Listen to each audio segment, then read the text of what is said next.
We're officially at the halfway point of the NFL season, so it's time to dig in and do our best work. Hopefully, that sample size accrued. We got some good data, so let's make it count. Of course, we're going to do what we always do here to prepare for Week 9 by digging in, looking at projections. Our friends over at Stochastic will see what the top plays are right now, top projected plays are, what the top value plays are. You can make your decisions from there. We'll also check out the ownership, see what the expected chalk is. No surprise here.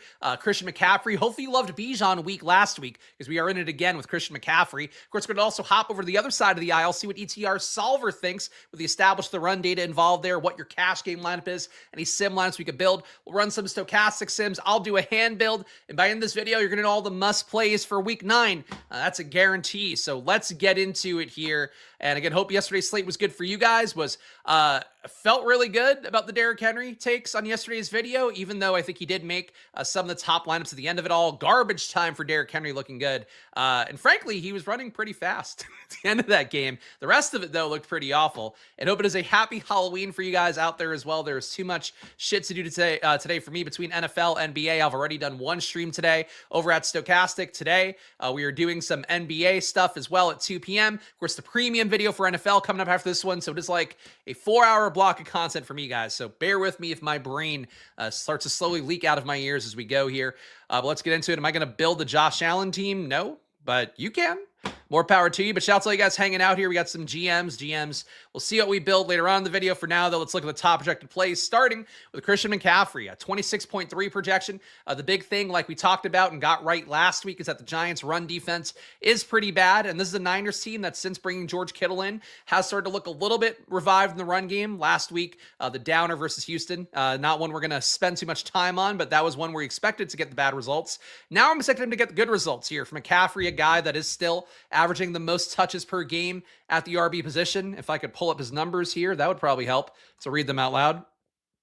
We got 26.8 intended touches a game for McCaffrey. Has not been super efficient in the run game, only a negative 0.1 EPA per rush there. But the opportunities are huge. The red zone work remains huge for him. 5.4 red zone opportunities a game, 2.8 of which are inside the 10-yard line. McCaffrey has had one of the best roles in football this year. That has not changed any time recently, even though he had the one downer game again, where everybody was expecting it to be down. It was down. I would expect him to be up by a major amount today. So this point for McCaffrey, again, feels a lot like Bijan. You are not getting the exact same Bijan situation where it's not a depleted Niners team at all, but it is still a spot where you are going to get a lot of work from McCaffrey and also theoretically getting Brock Purdy back in after he's been limited once again with his toe injury. Seems like he is trending towards playing here. But the Niners, 25.8 point implied total. The entire offense flows through McCaffrey. Certainly logical to go to him this week. And for me, hard to imagine fading him too much. The biggest thing I think that would make me fade him is that the wide receivers around his price tag also look pretty good. There are some value RBs to go to, which we'll see hopefully in a moment here. We sort by some of those metrics. So McCaffrey, your top projected guy by a wide margin at 26.8. That said, he definitely will be owned, and he definitely will be a guy where there are pivots at his price point. There are pivots at receiver at his price point. That's the main thing to think about when you think about the game theory of a lot of people playing McCaffrey this week. Patrick Mahomes at number 2, 24.5 projection for him. For Patrick Mahomes, I think that the projection is certainly fair at this point, with him basically being a more elite QB this year production-wise than many of the guys we actually drafted as an elite QB. And the biggest things that stand out for KC's data right now is that they are passing so much more above expectation than any other team in football. 8.1% pass rate over expectation overall, 7.9% in the red zone. I would say a lot of lineups this week very likely to begin with Mahomes and Rashee Rice. Rashee Rice, we've talked about. He's playing incredibly well, but that doesn't mean he's not due for regression. It's a main thing to keep an eye on for football when guys have roles that are unsustainable, target shares that are unsustainable, red zone work that's unsustainable. But I think really the biggest thing to me is that the first lineup clicks that people will probably make, just how the results have been, the public's enthusiasm. My pal Greg Ehrenberg pointed out on the Stochastic stream we did this morning, basically that some of the best ball drafts going on right now, the market pricing for Rashee Rice is an end of first round pick. The perception of him has risen quite a bit. So people like Mahomes, he's getting them good results. People like Rashee Rice, he's getting them good results. I think that's going to be the first thing people click in, no matter what the ownership says for Stochastic. If I had to guess, Mahomes going to be very chalky, and then paired with Rashee Rice and probably McCaffrey, going to be a very chalky build to start things off this week, and might even be your cash game build.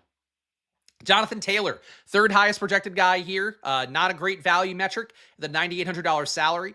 Jonathan Taylor killing it, obviously, to start the year. He is putting up multiple touchdown games. That said, the red zone work for him looks pretty similar to any other bell cow in football, getting 5.1 red zone opportunities a game. He's just turning them into touchdowns a lot more because his team is better. But the Colts this week, the total does seem a little bit lower than I would think. Going against a Pittsburgh defense that's been pretty reviled to start the year. Only 26.8 implied points for Indianapolis. Feels like the kind of spot with a bad pass defense as well for Pittsburgh that maybe you get that part of the game going a little bit more. Never begrudge people playing Jonathan Taylor because he's, I think, been in every winning lineup besides two to start the year. So that's a crazy run out for him. It's just at a certain point, you start to think about how the field treats a guy, how the field approaches a guy, and how you want to handle it relative to that. For Jonathan Taylor, it seems like he's projected to be low owned. But with Jonathan Taylor, I just don't know that he ever actually gets low owned. Projection math does not support him this week, though. I think the lineups overall will give you McCaffrey over Taylor like 8 times out of 10, basically 9 times out of 10. Jonathan Taylor for our guy Philly Phantom who wants to line up with him. He is still a top projected option here on the slate, 22.6 projection. I would say that honestly appeals to me a little bit more to consider Allen than Mahomes if you're going to play Rashee Rice, not because you're getting great correlation there, but to play that Bills game stack, I think will be different compared to people that will just immediately plunk in Mahomes and Rice together and have that stack be a play that almost means nothing when it's stacked up because it ends up over-owned. For Josh Allen, you don't have a natural stack partner like a Rashee Rice that projects so well.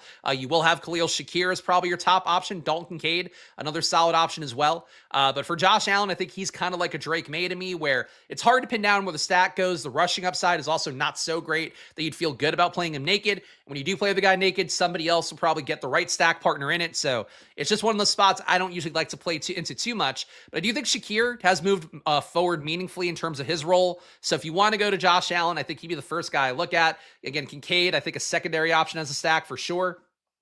But Shakir this week at 5,300, still only an 11.9 projection from Stochastic. He's still not naturally coming up a lot, only 5.9 targets a game. You know, compared to other stack partners for other QBs, it'll look a lot better than Josh Allen does with his guys. Jamar Chase, so Joe Flacco right now, a bit of an uncertainty. I think he was limited in practice yesterday, but the shoulder injury apparently going to go down to the wire. I would assume Joe Flacco plays like we have talked about every week since Joe Flacco took over, and he was saying publicly he knows the assignment, feed Jamar Chase ad nauseum. Been wanting to play Jamar Chase on all those slates. If it's Jake Browning, I'm still willing to play some Jamar Chase, but I think he becomes a less appealing play. 8,400 though for Jamar Chase. Chicago's defense has been good, but the totals are pretty high in this game. I think Chicago gets production going against a Bengals defense that, you know, last week we were willing to take that risk on the Jets stacks. The stacks themselves didn't work out unless you did play just Fields with Breece Hall. I guess Fields with 2 running backs and Mason Taylor would have worked out in that stack. But that's how bad the Bengals defense is. And for Chicago, a team that I don't think has shown us, you know, the full force of their powers if things really come together with the pass game and the run game looking good in sync. I think there's a massive upside there. That push-pull dynamic, getting Jamar Chase in the lineup with a Caleb Williams stack, I like that. Getting Jamar Chase in the lineup with DeAndre Swift, assuming he's healthy enough to go, I like that. If we do get Swift out, which I don't think we will, but Kyle Monangai has played arguably better than Swift and less volume overall. He's missing more tackles. He's been slightly more efficient. There's a lot of ways to go this week, I think, with Jamar Chase. So I like him a lot. Again, I think the Browning stuff would spook me a little bit, but if Flacco's out there, I don't see how they don't have the same success they've been having. Let's sort by value here. And before that, I just guess just outside the top 5, Puka Nacua, Drake May, Bijan Robinson. I guarantee if you play Bijan Robinson this week, a tough matchup on paper and a guy that failed last week is chalk. No one's going to be there this week. But you have a lot of options. This week, I think we have, at least that, as far as I can recall, more guys projected over 20 fantasy points than any other week this year. And that might just be the sample size accruing. It might be, you know, just the matchups that we get. But you got a lot of options here, including all the way down to Jahmyr Gibbs of guys over 20 fantasy points. And even then, a lot of guys not that far off at QB, Stafford, Caleb Williams, Jackson Dart, these guys just under 20. Definitely critique some of those projections, but a lot of good projection plays on the slate. Value-wise, Shakir is first. He is first, but, you know, he's not an elite player. He's not Puka Nacua. I mean, I think we can all agree on that. Shakir's a great last guy in. Look, I agree. I think, again, a little bit better with Josh Allen for sure, but that's it. Jags guys are cheap with Hunter out. They are. Brian Thomas, this is his shot. If you missed it, Travis Hunter going on IR, non-contact knee injury. doesn't sound good. They didn't even wait for an MRI apparently before putting him on IR. That's also probably not good.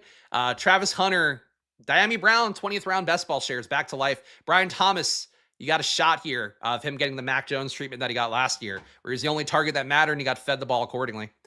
Your top value plays, Hunter Long is the new Hunter. Yeah, not as good of a hunter though as Travis Hunter. Not as good of a hunter as the K-pop Demon Hunters is what I would say for Hunter Long right now. Jackson Dart, your top value play in the slate, 19.2 projection for him. I was surprised to see the Giants total be above 23 points, given the fact that you are taking out Scadaboo. Tyrone Tracy, according to Stochastic Data, spoiler alert, going to come up a lot. I am not buying the Giants as much. I don't love the offense, but the Vegas total is there. The game script is there. If you play a dart stack, let's say with McCaffrey, that could work. Wan'Dale Robinson's going to have some decent ownership. I think that for how Jackson Dart looks, I get the projection being high, especially because you're taking off Scadaboo, who's been the best rusher for the team. But I really think it's a massive downgrade going from Scadaboo to Tyrone Tracy. There is a reason why the Giants iced Tracy in favor of Scadaboo. Scadaboo is a good power runner. He's fantastic in the pass game. One of the last plays he made before his ankle got fucking... before it went this way, he had a great play where he beat man defense to catch a touchdown. Scadaboo's good. Tracy, despite being a wide receiver, or a former wide receiver, is not as good in a lot of the facets that Scadaboo was good at in the pass game.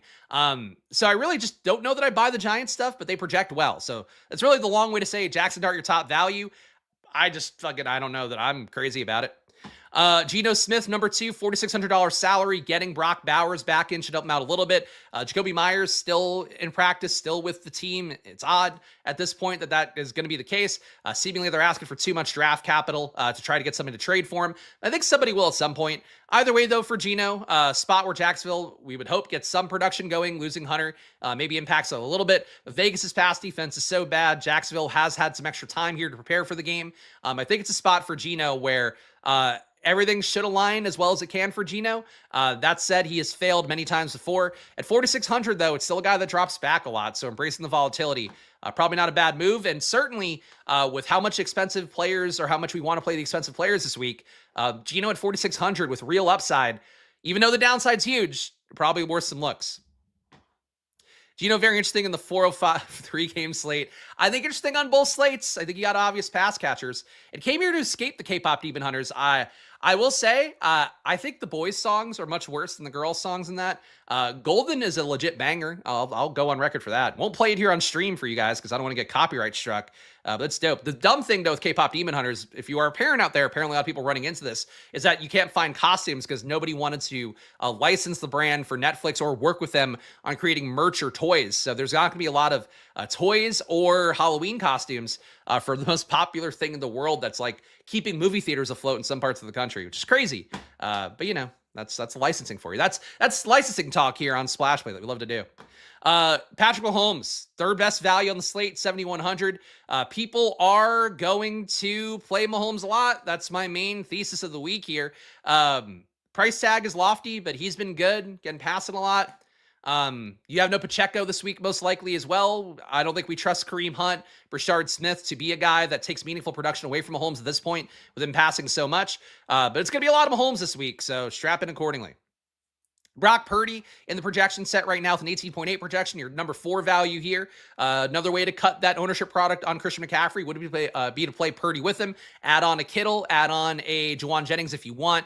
I think Kendrick Bourne comes down meaningfully. He's been sort of Mac Jones's I lock onto this guy way too often player. I don't think you're going to get the same thing from Brock Purdy.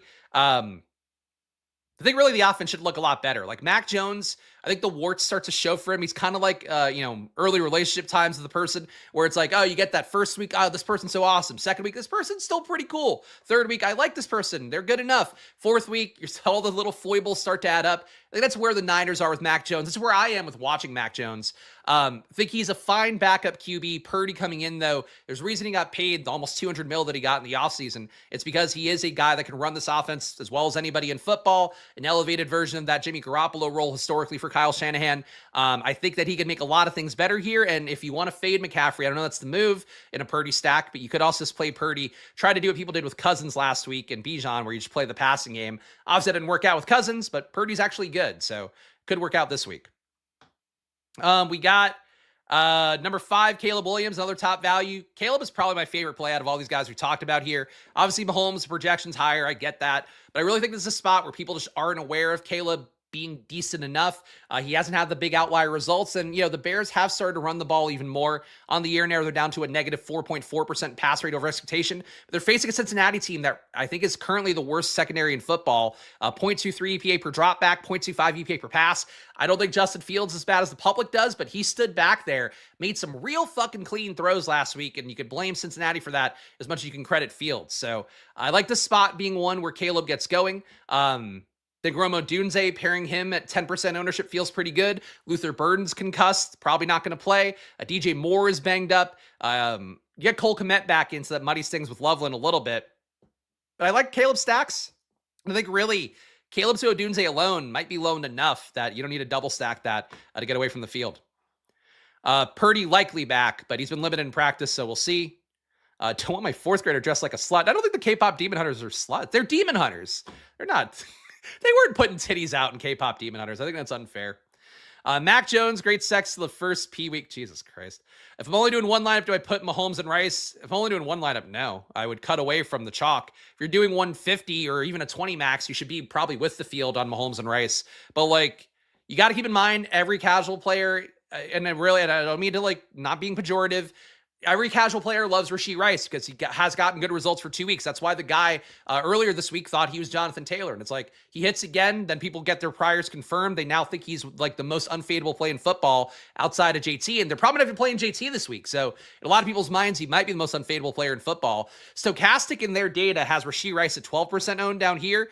I think there is no fucking chance he's 12% owned. If I had to guess, we're talking 2025. I just personally don't think Rashee Rice deserves to be unending chalk, and that's my fear for the slate. So if I were doing a single lineup, no chance. But if you're doing a 20 max, I'm probably getting with the Fields ownership if it's going to be 12 for sure. If the Fields at 20, I'm probably with that too. Demon Hunters definitely had perky nipples. I do not recall seeing perky nipples. Granted, I was not looking that closely in the anime. And no costume today. I have 4 hours of streams in a row here, so I can't really... it wasn't here. It wasn't happening today. You could see me around the Philadelphia. So don't see me around the Philadelphia suburbs. But you're not missing out on much. Literally, it's a onesie, so you would just see me have a hood on. I don't think we're missing out on much of me not wearing my Spider-Man costume. But I appreciate the enthusiasm. Christian McCaffrey, 43% ownership. Really chalky on the slate. Not a surprise here. Again, the spot looks good. Total looks good. All of that. Jamar Chase at number 2, 28% ownership. If you don't get Flacco in, I do think it'll drive that ownership down a little bit. I also think Rashee Rice is going to come in closer. Jamar Chase going to come down a little bit as a result. But Chase at 8,400, very solid play that will be decently owned. We got Tyrone Tracy, 28% ownership. The Sims for Stochastic love Tyrone Tracy. I think there is a real assumption in the Sim data that Tyrone Tracy is going to be as good as we've seen Cam Scadaboo be. I really strongly do not believe that, and that's the most I could say for it. Tyrone Tracy, though, is 5,100. I just don't know what you get playing the Oppo running back of Christian McCaffrey at a game where McCaffrey's super chalk. If you were low-owned leverage against McCaffrey, sure, that would work. But I think for Tyrone Tracy, if a quarter of the field wants to play him, I don't know, man. I definitely won't be above that. Jalen Warren at 5,500. Weird week to see him be super chalk. I don't think this number necessarily holds. 5,500 is absolutely cheap for Jalen Warren. I'm not sure the field's going to be there that much, too, against Jonathan Taylor. But 2.7 red zone opportunities a game from Warren. For Warren, overall 17.5 intended touches, positive EPAs in the run game and the pass game, 24% avoided tackle rate, 74% in the pass game. He's missing a shitload of tackles. Jalen Warren is awesome. I have no issue ever playing him. That said, definitely with how Indianapolis has played, there are some game scripts that could get away from Warren. Maybe that gets some more pass game work. So out of these two, I would absolutely play Jalen Warren over Tyrone Tracy, but I'm surprised to see them be as chalky for Stochastic as they're expecting. Shout out Mike for gifting a membership. I appreciate that a bunch. If you got that membership, make sure to join the Discord. Premium video coming up as well. Right after this one, you'll get redirected automatically if you're a member. So stay tuned for that. And there we go. Chris got it. Shout out Chris. Want to fade the Rams-Saints game? I don't know why you would. It doesn't look that highly owned. Puka Nacua, 18% ownership. Even that feels light for him. I think kind of out of sight, out of mind for Puka Nacua. But Puka's rates still remain as elite as anybody in football. I would say he's got a better shot at maintaining his rates than Rashee Rice does his right now. But 37% target per out run for Puka Nacua. Super elite with a 0.74 EPA per target, and that's at a decently low ADOT of 9.2 air yards per target. Only one red zone opportunity a game. That is where he falls behind Rashee Rice. Rashee Rice is currently over 3 a game. It's a lot for Rashee Rice. Rashee Rice is also getting targeted 2.7 air yards per target, so like there's no friction him catching basically every ball that comes his way. But Puka Nacua is good. I like Puka Nacua a lot. So really for Puka Nacua, 18% ownership, I think, is light, and it would have been higher on a slate where we didn't have a million plays projected fairly well. Click link in the description, Chris. It adds you automatically if your YouTube is synced up to your Discord, but it's a pretty easy process. Google if you need help, but just click the link down below and you're good. All right. Juwan Jennings, 16% owned. I didn't think he'd be that chalky. Jennings has been a real disappointment for me this year. But he's coming up here. Patrick Mahomes not that far behind. Kamani Vidal, another strong RB play that all the game theory, or all the rather game script attention that you would play there would definitely look good for Kamani Vidal. 14% ownership seems nice. Gadsden, it's flat ownership. I think this is going to move. And if it doesn't move, I think it's a little bit wrong, if I'm being real about it. If I had to guess, let me control F here. I don't think we get Jonathan Taylor in single-digit ownership, number one. I don't think we get... I don't think we get Jennings as high. I think we get Mahomes higher. I think we get Mahomes at like a... When Jaden looked good on one of the main slates, kind of level of chalk. I think we're talking 2025. I think Rashee Rice, who they have down here at 13, think he comes up a lot. I think Brian Thomas is going to come up because of Hunter, who already had 11% expected ownership. Now he's gone. I think Brian Thomas will come up a good amount. 7% for him. Things are going to move. Things are going to move. So without me doing the final takes video on Sunday, tune into Live Before Lock on Stochastic. I will give you guys more details there. And of course, really can't encourage you guys enough here. And even when you use my data sheets, please don't rely on them for Stochastic's data. The shit updates very frequently. So check it out. Get the data for yourself. 15% off promo code SPLASH. A link down below as well if you want to take advantage of that. You also can go and get the expensive stuff, the cheap stuff, if you want just the data, if you want the Sims packages. It's all 15% off, and half the money you pay to Stochastic comes back to me. So supports the show, and really important this slate. I think for you guys, if you want to get access to the data and see it updated, check out Stochastic when they do run this stuff again, because it just has to move more than this. All right, let's go to ETR next. We'll see what they have. Their Sims are ready too, so we'll get both parts of the ETR data. We're going to run a cash game build here. Let me just tweak the projections ever so slightly. 7.9 instead of 0.8. 3.9. Oops. 3.9 instead of 4. There we go. And the goal here is just see what ETR projections drive people to, because between Stochastic and ETR, you are going to have your two largest data providers for many people playing tournaments on Sunday. So always important to keep that in mind through the prism of how we prepare for these slates. And of course, Solver as well. Link down below if you want to check that out. Really do check out these products because they are important parts here. You see them on screen. It's a different experience though to have access to yourself and actually check out things that you want to look at as opposed to just what I'm giving you. Your cash game lineup though, as of Friday to 12:27 p.m. on the East Coast, would be this one according to ETR data. Jackson Dart, Christian McCaffrey, Jalen Warren, Jamar Chase, Juwan Jennings makes it in. Olamide Zaccheaus get a little bit of a bump up because of no Luther Burden, I suppose. He's making a cash game lineup. Yuck. Tyler Warren makes it still. ETR data has loved Tyler Warren the most. This tight end week, though, there are a lot of solid tight end plays, at least based on the ownership. So it's not really a Tyler Warren week, but ETR still likes him. And Tyrone Tracy makes it for ETR as well. So we are getting a natural Giants-Niners game stack. That would tell me right away that Giants-Niners stuff probably ends up a little bit overowned when you are getting it immediately right away, just in the projection set with no variance on top. Chargers D as well rounds out the cash game. So Dart, McCaffrey, Warren, Chase, Juwan Jennings, Zaccheaus, Tyler Warren, 2 Warrens here, Warren X2, and Tyrone Tracy, Chargers D, cash game lineup right now. Overall, in these top 25 lineups, you are getting 100% Christian McCaffrey, 100% Tyrone Tracy, 100% Jalen Warren. So you are getting all these RBs locked in. We have not seen that on a slate this year. I don't even know. I mean, right away, There's enough RBs to play on the slate. You could fade all three and cut away from the field immediately. I do like McCaffrey as a play. I do think Jalen Warren's a fine play. Got a lot of questions about Tyrone Tracy. Even last game when Scadaboo got hurt, it was 33 snaps to 8 for Tracy versus Singletary. But Singletary was out there for some high leverage spots, caught some passes, might be still more trusted in pass protection with Tracy just never figured out. With Ramondre missing practice too, Travion Henderson might come up a lot in their data because I feel like ETR's data a little slappy-ish for rookie RBs. So I'd watch out for that. But right now, these three guys are in every lineup. And Jamar Chase in almost every lineup as well. Player stacks, you're getting McCaffrey and Jennings in 17 out of the top 25 lineups. You're getting Dart and Tracy in 15 of the top 25 lineups. That is a lot of Niners-Giants stuff.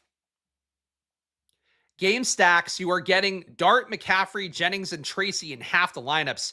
I mean, look, I feel like right away, I wouldn't play this combo in a tournament.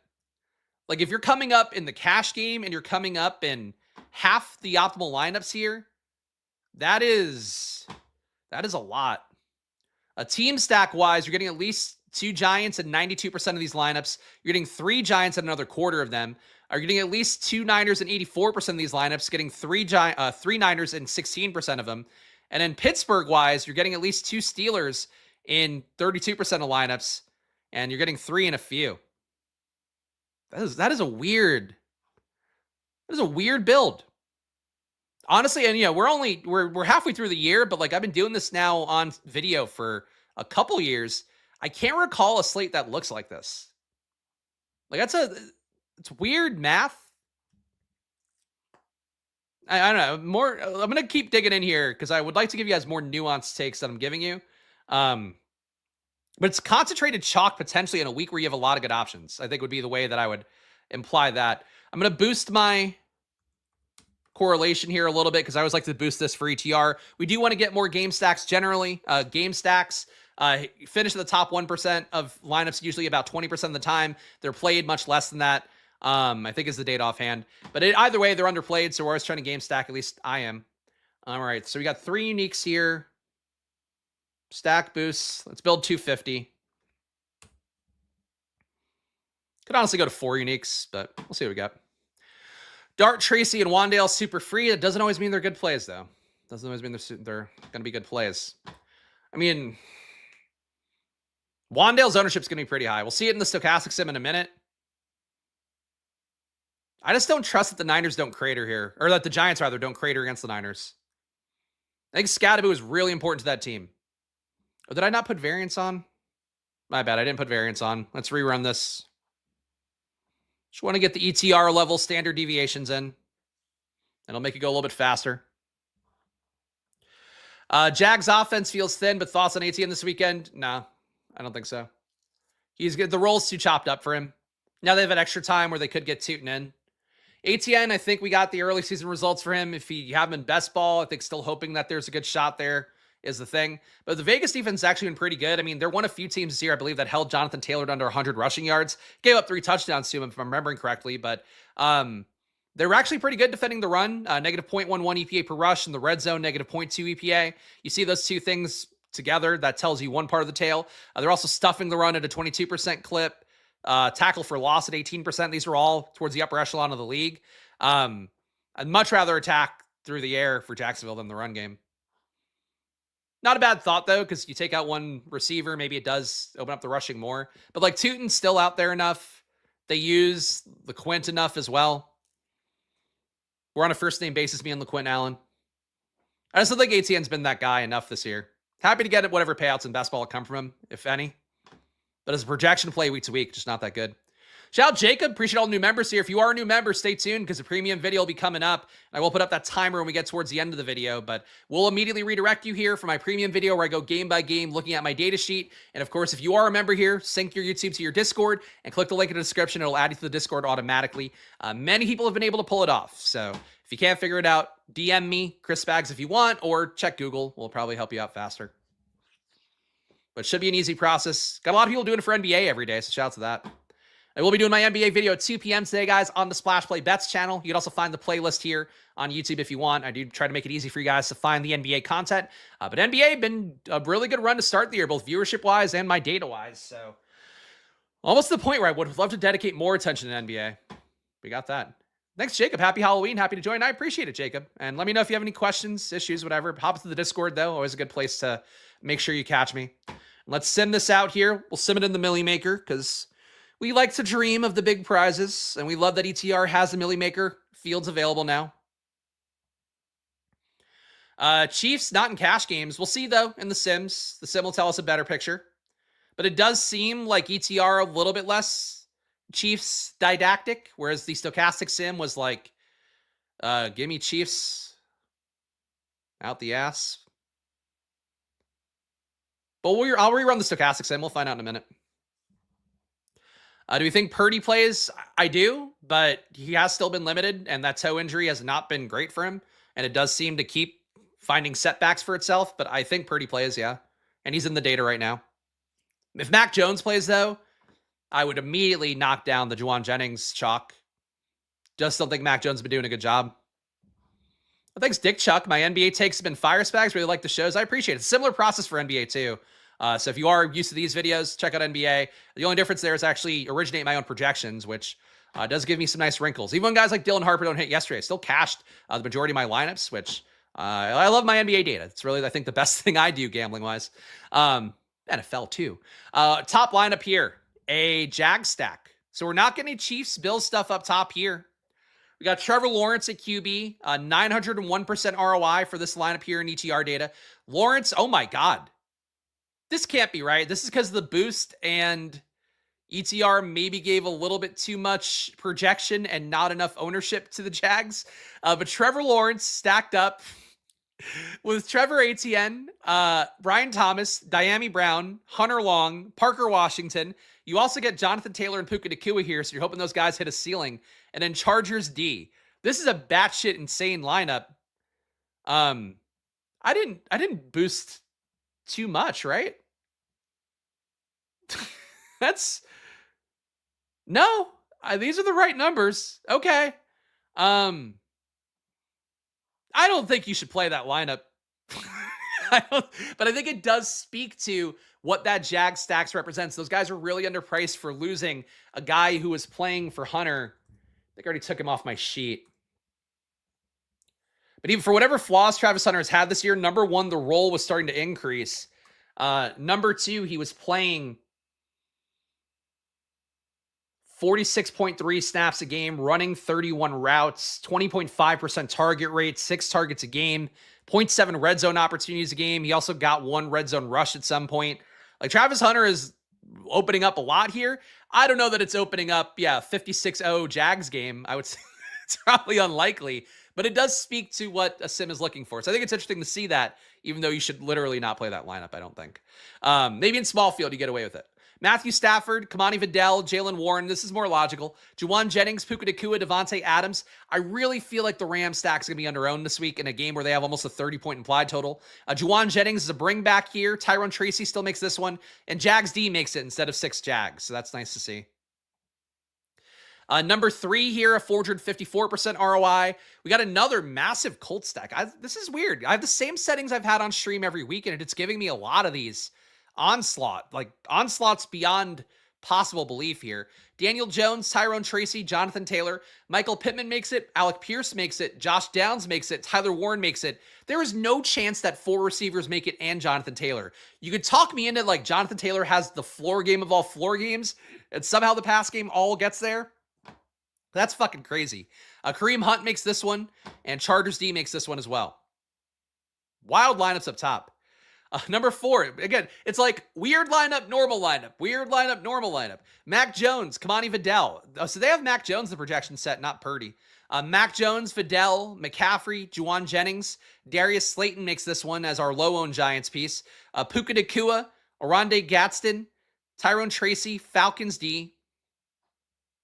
How can an onslaught that big be optimal? I mean, you can look at the math here if you want. Basically, and frankly, I would think this loses more. It feels like it's not capturing the loss outcome quite as much. But I think it's mostly that when it comes together, like that top 1% outcome is so high, which for a Millie Maker matters. You got to remember too, that we are simming against the Millie Maker field. So like nobody's going to have a lineup that looks like that. And even if you had like, let's say in this particular lineup, like one of Diami Brown, Hunter Long, Parker Washington gives you like 8 to 10 points. If you hit the nuts on Brian Thomas and then two of the other guys, it might make up for it. So it's a little bit weird, but that's it. I didn't know this many of you guys wanted to see a Halloween costume. For the record, no, but it's really, I realized it wasn't like a fun one because it doesn't show on screen that much. And I don't need to sit here in a onesie for 4 hours today. It's how I felt about it. The level of work I have on Thursdays and Friday, guys, a complete error in my schedule making for the year. But that's the reason why I did not put on my Spider-Man onesie. There could be a ghost of the projections, and these fuckers are shooting cum everywhere. Actually, you know what? Haven't played this in a while. Relevant. This is the adult tour, which means you can drink if you want, and we can say whatever the hell we want. There's a ghost tour in The Sims. We got Daniel Jones, a more logical Colts lineup here. Daniel Jones, excuse me, Bijan Robinson, Tyrone Tracy, Michael Pittman, DK Metcalf. Parker Washington makes it as our Jags representation. Tyler Warren, Jalen Warren, both sites loving the Warren combos. Chargers D makes it as well. That's a more normal lineup. So we got two real weirdos here with this Jones mega stack for the Colts. Massive stack for Lawrence. That's that. Boy, weird slate. Weird slate of CTR data. Another one too. And I'm not just trying to make you guys pay for everything at this point, but it's Friday. They're clearly updating their data midstream here. It's probably going to change a little bit, so just keep that in mind. We got Michael Penix, 420% ROI. Nice. Only 0% exposure, so Michael Penix not played very often, but when he does hit, he hits meaningfully. I will say just how bad Bijan was as chalk last week. Patriots, very good run defense, do give up a lot of screen passes, short throws to RBs. With Penix back in, I think they could pull that off a little bit better than they did with Kirk Cousins, where that would, like, for whatever reason, short throws did not factor into the game plan at all. Penix hitting with Bijan, hitting with Drake London back in, hitting with Mooney after the dog shit week that Cousins just missed him on a bunch of very easy plays. I think the Atlanta stack is kind of appealing, and New England does push enough on their side where it could hit. Hunter Long, 330% ROI, 2% exposure. So another Jag here benefiting from the lack of Jags. Available with Travis Hunter out. Patriots D, 305% ROI, barely being played. So definitely some volatility here for the Atlanta-New England game and how ETR data sees it. Niners D, 260% ROI, only 1% exposure. And Trevor Lawrence, 234% ROI, 8% exposure here are your top ROI players. Out of highly exposed guys, Brian Thomas, they now have at 17% ownership. Got him at 162% ROI. But not super high ROIs for the chalk here. McCaffrey all the way down here. He's still in about 55% of lineups, but only 110% ROI puts him down the list. ETR data, I feel like right now, maybe not the most instructive. But let's go to Stochastic next. Let's generate lineups here. No Sunday show this week. This is your final takes equivalency because it just doesn't make sense for me on Sundays. My lineups are worse every time I do that video. I have less time to do stuff because I'm doing live before lock. I mentioned it on stream before, but I made the final takes video last year because I wasn't doing a Sunday show. This year I am doing one, so I just kind of need to prioritize my own gambling stuff. But I will try to do, and I did a shorter version of it last week. I showed all the screenshots that I would normally show on final takes in the Discord. I might post like a quick bullet pointed write up about it. I'll give you guys something for Sunday because I do think enough changes that I want to not leave you guys in the lurch for it, especially the paying members, no disrespect. But for the free video on Sunday, it just doesn't get enough views and doesn't make me enough money, and I need to make money off of my gambling. So it's a lot of stuff for me that just doesn't work right now. Feel like you don't want PMR at 4 o'clock this week. Let's see, your late games. I like New Orleans Rams. I mean, Shuck, I'm not sold by, but the Rams part of it I like a lot. Jacksonville, Vegas, I think there's appeal there. KC, Buffalo. That does feel like the marquee game. So how owned it'll be, though, I think will be the question. But let's sim this out. So no influence for me here. We're just going to sim stochastic data.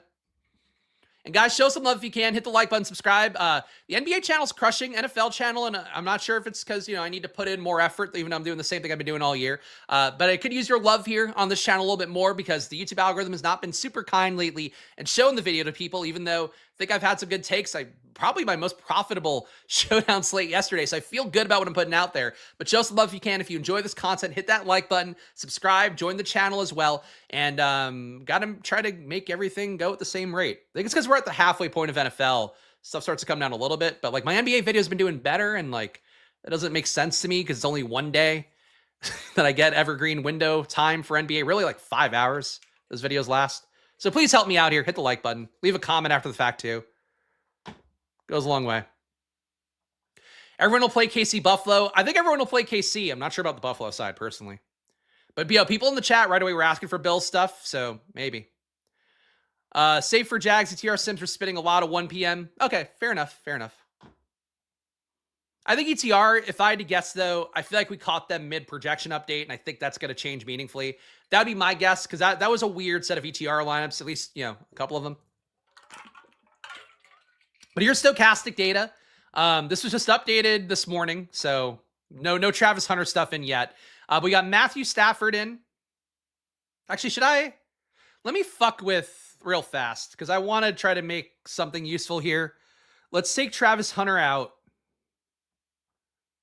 Let's give them, because Stochastic is not updated for this yet. Let me give Brian Thomas whatever boost ETR gave him.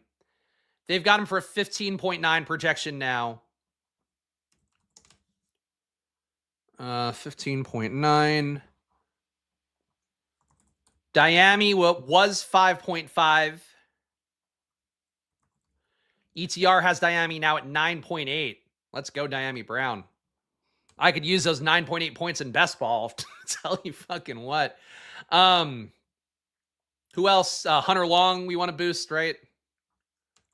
Hunter Long, a 6.2 projection on ETR. All right, that didn't really move up too much. And Parker Washington was the only other one that mattered, right? Parker Washington, now a 9.9 projection ETR from a 7 projection before with Hunter in, which honestly feels already pretty generous. Oh, ATN too, right?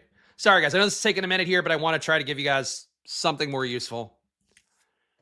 ETN 14.6 projection. That's basically the same. Let's give him a slight goose here.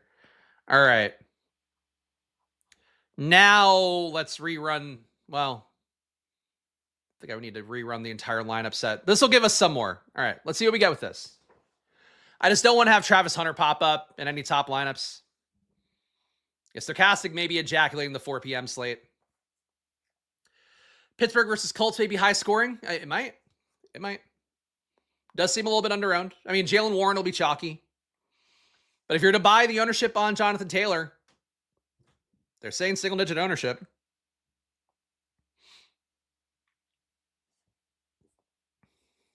All right, so let me also go into the live studio here so I could set up a premium stream.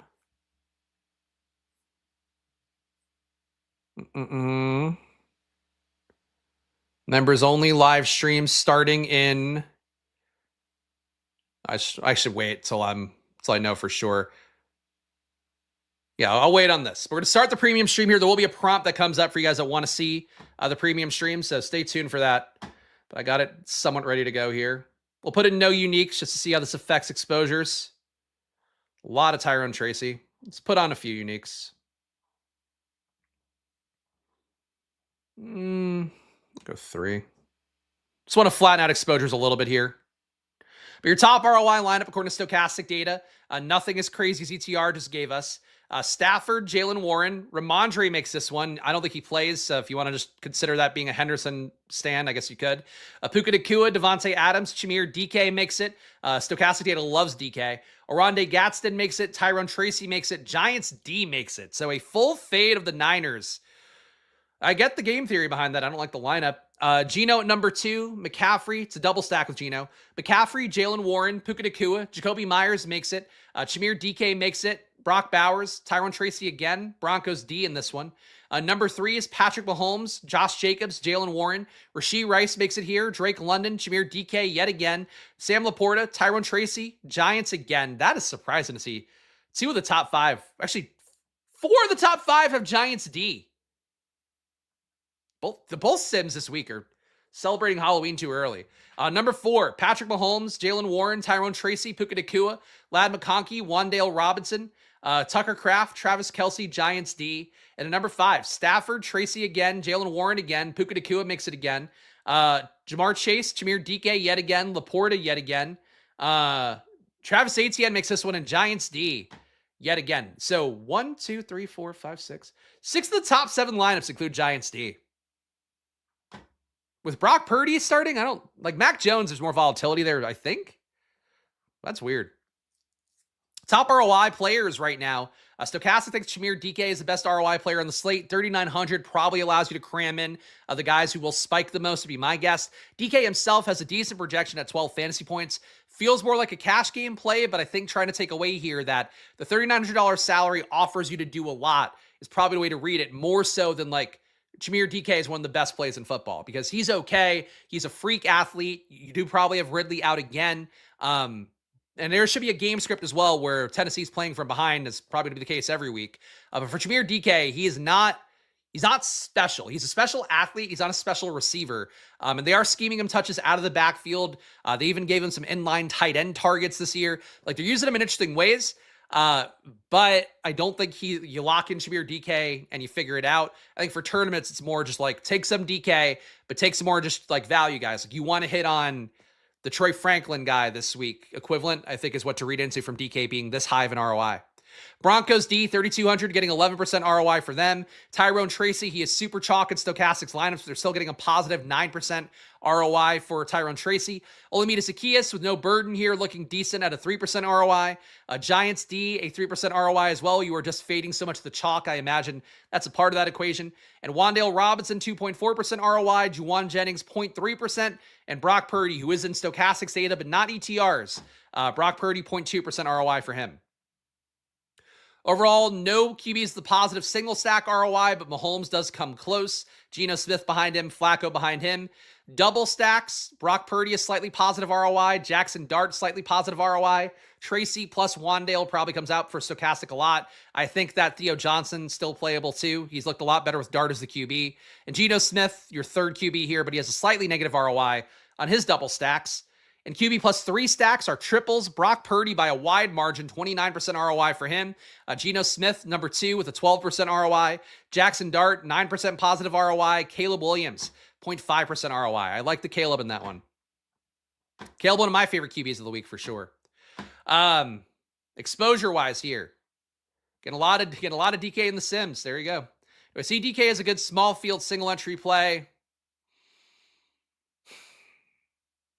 I think he'll get played more in those formats, especially the higher dollar tournaments. I think you win more money by playing another value guy who isn't DK and hoping he beats DK out, whether that's a tight end, whether that's, another receiver. But I think he'll get played more, so he's probably a good play. Yeah, I think he's probably a better play, yeah. Large field tournaments, though, anybody who's like a super obvious cash game, I tend to like significantly less than large field tournaments. See, he's not really a slappy favorite either, though. I mean, I think he's getting there, but he wasn't like a guy they were taking in best ball, even though he was a freak athlete. So I don't know. I don't think he's a slappy favorite, but I think people will see, especially like season-long players who see DK have the one big game. Like, I think he'll get more play than Stochastic has him, where he's like a 9% play. I think he might be more like a 15, 20 would be. And if he's 20, that's way too much DK, I think. But right now, your top exposed players, according to Stochastic, Tyrone Tracy in 71% of these lineups. And that's with 3 uniques per lineup. So we are getting Tracy in very heavily. Fields at 27. I just can't be more clear about my belief that Tyrone Tracy is not Cam Scatterbo. I don't think the role becomes 1-to-1. If anything, I think there is a better shot of the Giants cratering this week because they are now missing a guy who I like just eye test plus his results.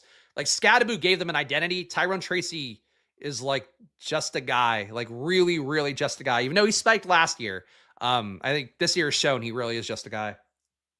But that's a lot of ownership for him. So trust Stochastic more than me. Christian McCaffrey, 66% exposure here. Fields at 45. So even though he's super chalky, you are still getting him more than the field. That checks out to me. The fact he had a down game last week, the fact that Bijan busted his mega chalk last week, those are factors that I think keep McCaffrey at a relatively reasonable ownership. Yeah, that said, if he's 45% owned, you want to play other guys. There's enough RBs you could play that are not McCaffrey. He just seems like a strong play here. And Giant Seed did just help Saquon look more explosive than he has this entire year. That fact should not be lost on you after we talked about it last week and then it came true. Jameer DK, 57% exposure, field at 9. I don't buy this number, and I think this number comes down a little bit as well. Just out of curiosity, Take a quick look at Shamir DK prop markets.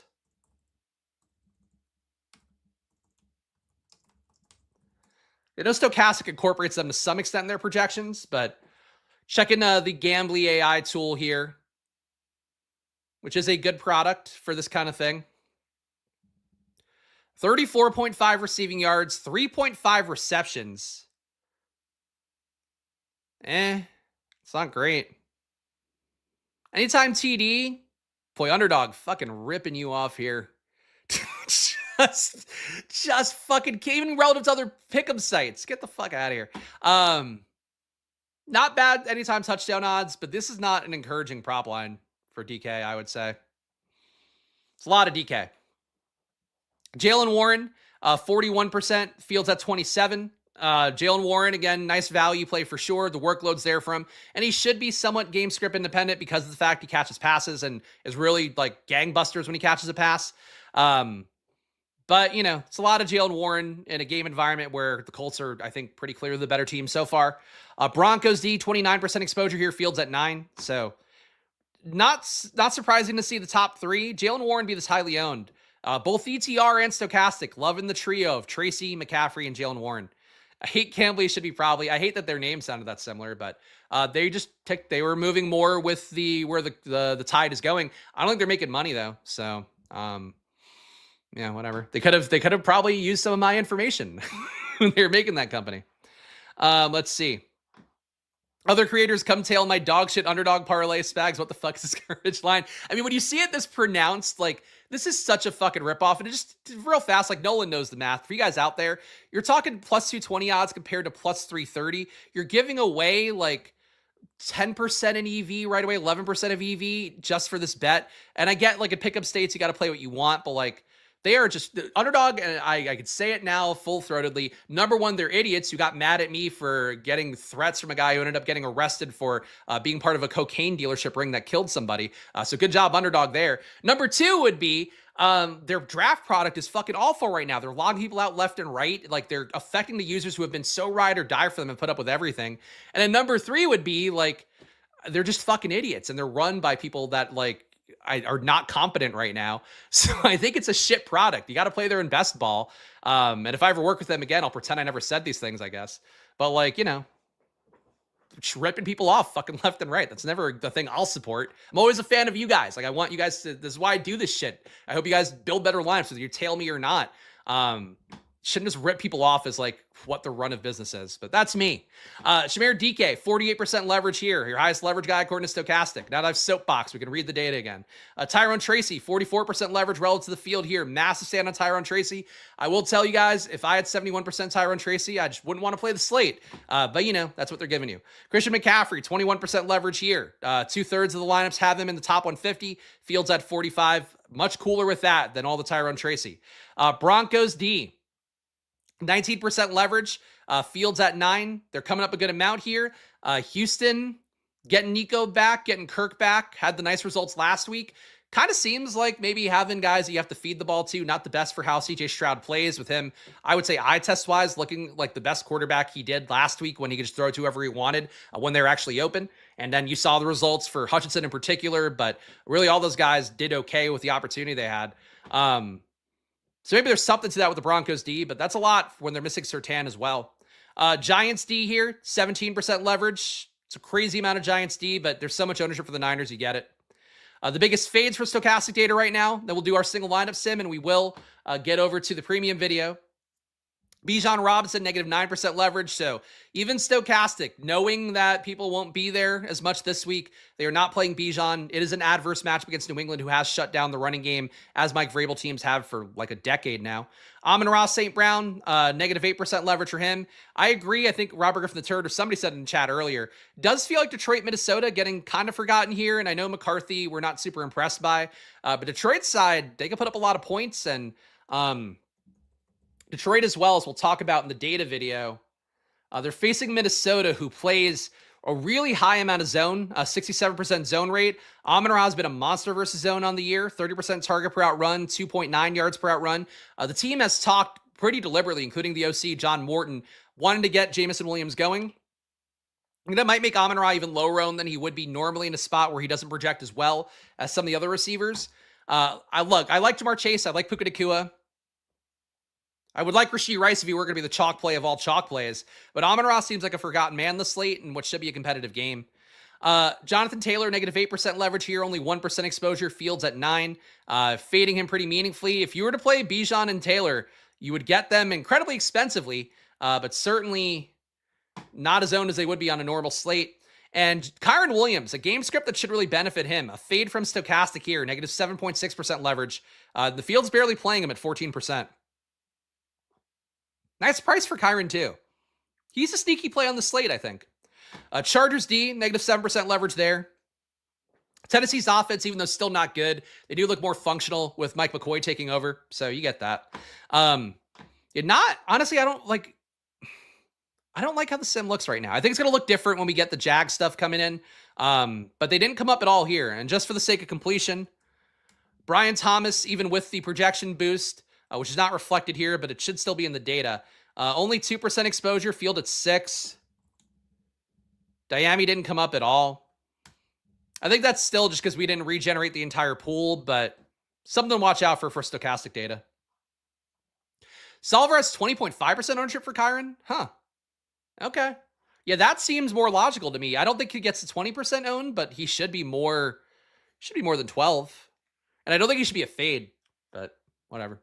Let's build this single lineup sim here. Let me also start the clock. 5-minute timer till the premium video begins. Start a little bit late, so that's my bad. But it should have just kicked in for you guys.